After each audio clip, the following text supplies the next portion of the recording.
No matter how many fruit trees that I grow, there's just something special about that first year of harvest, especially when the harvest is just one single apple that you've been watching all summer long because, well, it's not going to be ripe until about the time of the first snow. It's supposed to get down to about 22 degrees Fahrenheit tonight, and from the testing I've done, that's just not going to fare very well in the long term for this apple.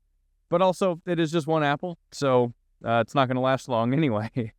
But you may recall about 4 years ago, I grafted some roots onto a Goldrush apple scion in an attempt to get the scion itself to produce roots. If you want to check that out, I've got links down in the description. You can check those videos out. Or if you're not familiar with the Goldrush, I've got a video just on the Goldrush itself as well. And this is that tree. This is a Goldrush apple tree that should now be growing on its own roots. It might also have some roots from the roots I had grafted onto it, but definitely it's going to be growing on its own roots as well. So really exciting to see all the growth that this has put on these past 4 years. That was back in 2021. I did that grafting, but now it's already grown out into this tree here. It's already got its first fruit. So here's the tree here. And as I said, it's only about 4 years old from the time it was just a small little twig.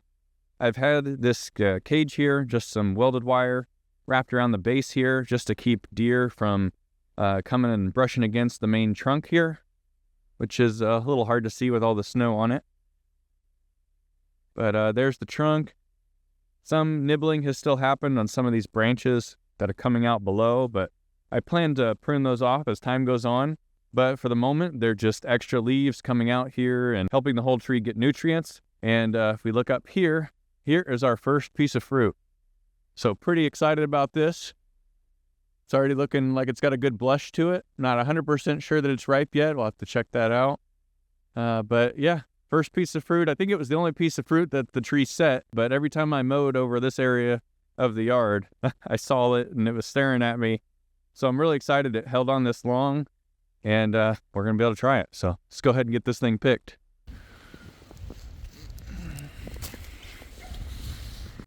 I love these apples. They're ripe right at the end of the year if they get ripe. Some of them you've got to pick them. You've got to put them in storage.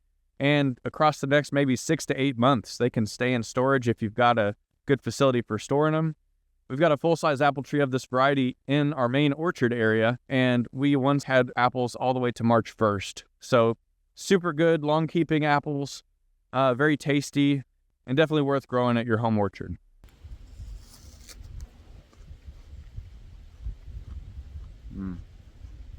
Well, this was definitely worth the wait. This apple's absolutely delicious, just as I remember, and looking forward to getting a whole lot more from that tree in years to come. If you want to see how the Goldrush apple handles long, deep freezes in the winter, at least how it's handled for us in the past, be sure and check out this video here next. Thanks for watching.